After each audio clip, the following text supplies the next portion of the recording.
Assalamualaikum warahmatullahi wabarakatuh. Selamat pagi, siang, dan malam kepada Bapak dan Ibu dosen, dan juga kepada rekan-rekan sekalian.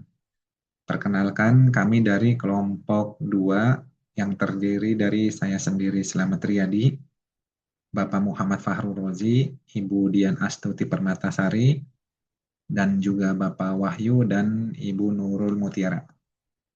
Pada kesempatan kali ini, kami akan mempresentasikan hasil final project mata kuliah Sustainable Manufacturing System. Presentasi ini akan membahas penerapan SMS melalui 4 modul utama, yaitu forecasting, control chart, enterprise resource planning, dan feasibility study.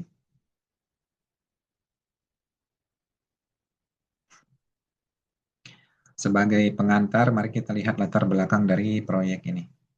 Persaingan industri manufaktur saat ini semakin ketat, sehingga perusahaan dituntut tidak hanya meningkatkan kapasitas produksi, tetapi juga mencapai efisiensi operasional dan keberlanjutan jangka panjang.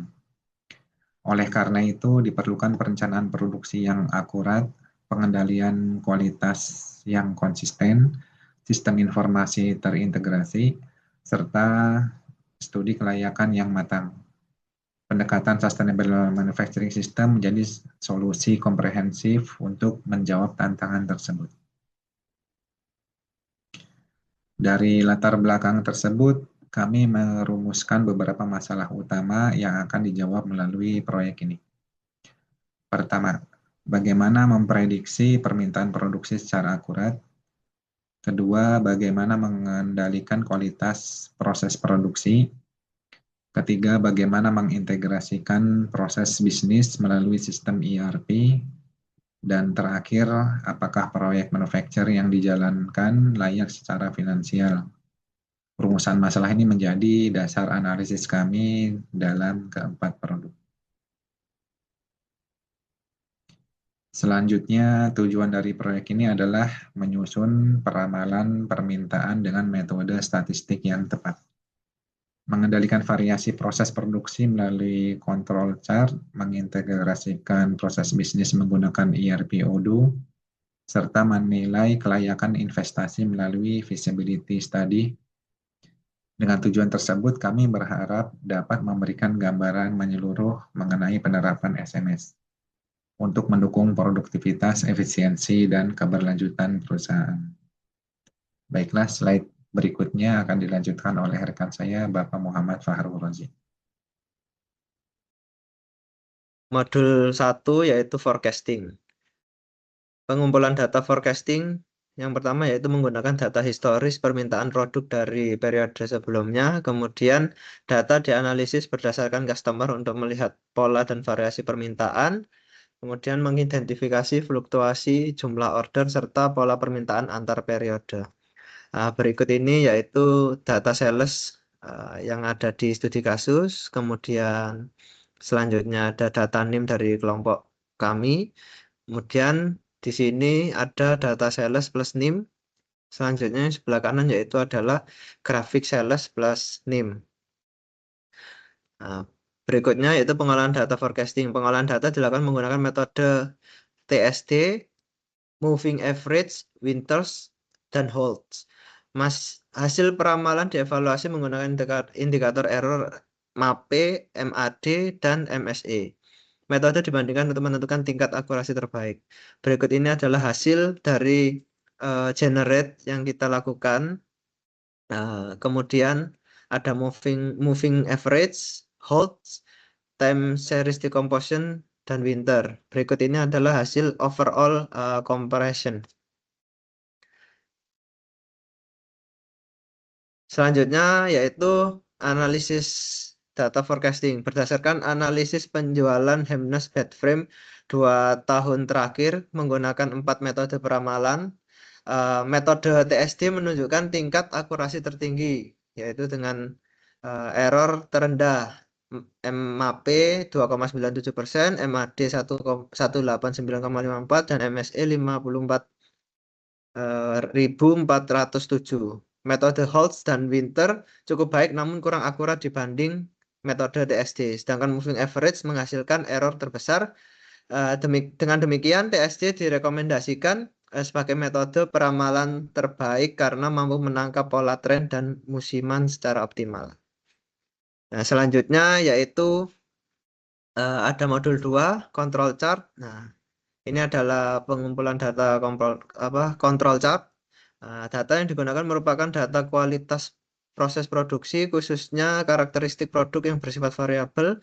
Data diambil dari sampel output periode produksi tertentu dengan ukuran sampel yang konsisten.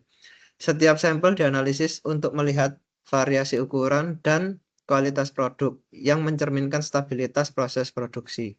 Nah, berikut ini adalah data sampel yang ada di studi kasus. Kemudian data-datanya, ada data sampel rusak, dan data of sampel. Selanjutnya dilanjutkan oleh rekan saya.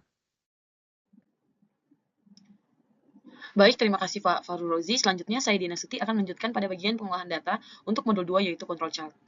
Pada tahap ini kami menggunakan 4 jenis control chart. Yang pertama ada P-chart, NP-chart, X dan S-chart, dan X dan R-chart. Pengolahan data dimulai dengan menghitung nilai rata-rata CL untuk masing-masing subgroup sebagai acuan untuk menentukan apakah proses produksi berjalan stabil atau tidak.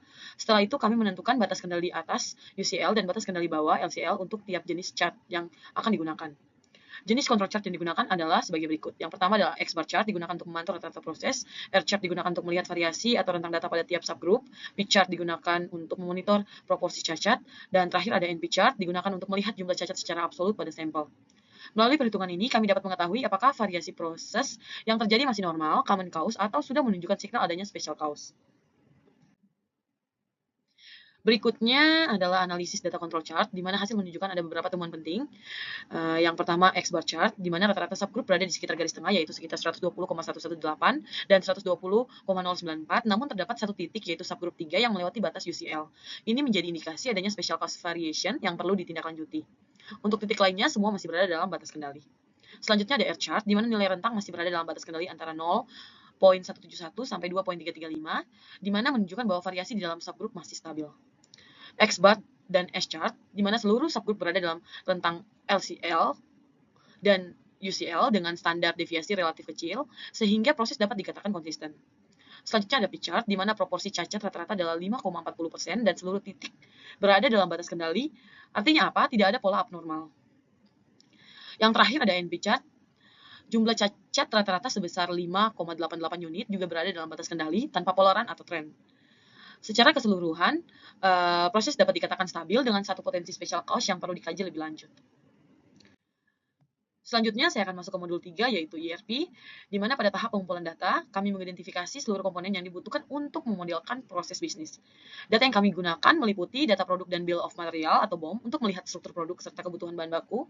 Selanjutnya adalah data vendor dan customer yang menjadi dasar proses pengadaan dan penjualan. Lalu yang terakhir ada data biaya produksi dan harga jual yang akan digunakan untuk perhitungan cost dan profitabilitas dalam ERP tersebut. Selain itu, kami juga mengumpulkan data pendukung seperti customer order request, total biaya, dan harga jual produk, serta data perusahaan sebagai acuan konfigurasi ERP. Menurut saya, semua data ini berperan penting karena akan diintegrasikan dalam sistem Odoo.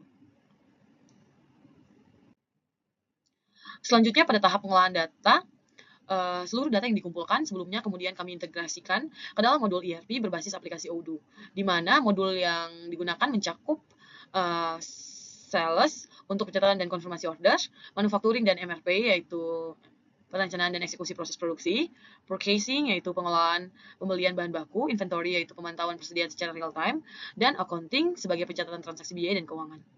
Kami juga membuat pemodelan proses bisnis menggunakan BPMN yang melibatkan 7 departemen, di mana BPMN ini membantu menggambarkan alur kerja secara jelas dan terstruktur, sehingga integrasi antar departemen dapat terjadi tanpa hambatan. Terakhir, kami juga melakukan generate sistem Odoo untuk melihat hasil integrasi, mulai dari order masuk, kebutuhan material, hingga produksi dan pencatatan biaya. Selanjutnya akan dilanjutkan oleh rekan saya, yaitu Pak Wahyu. Baik, terima kasih. Selanjutnya kita akan masuk mengenai analisis data ERP. Analisis data ini meliputi analisis produk dan bahan baku, dan analisis permintaan dan pelanggan, dan implementasi dan dampak ERP Odoo. ERPOdo mengintegrasikan sales, manufacturing, purchasing, inventory, dan finance secara real time. Sistem ini memastikan ketersediaan bahan baku, mengurangi human error, meningkatkan transparansi data, dan mempercepat pengambilan keputusan manajerial.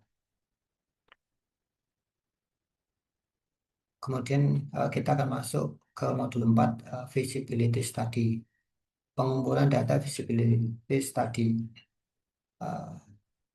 Data investasi awal meliputi biaya tanah, bangunan, dan mesin produksi.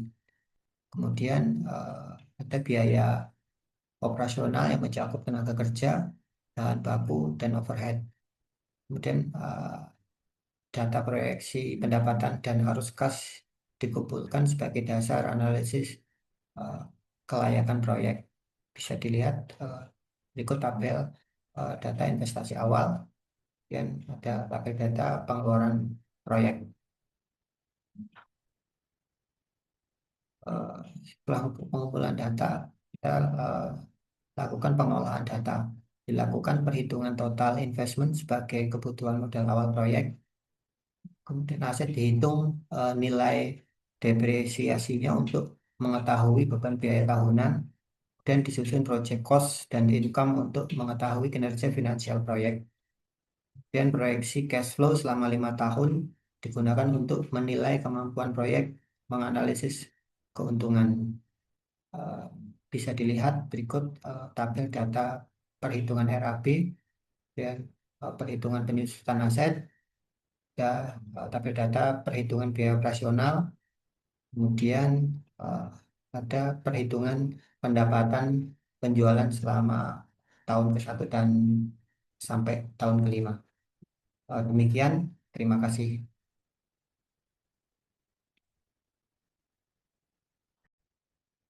Baik, terima kasih. Saya masuk pada bagian analisis data feasibility study. Berdasarkan hasil kajian kami, proyek PT Mebel Indah dinyatakan layak secara finansial maupun operasional dengan total investasi 12,24 miliar.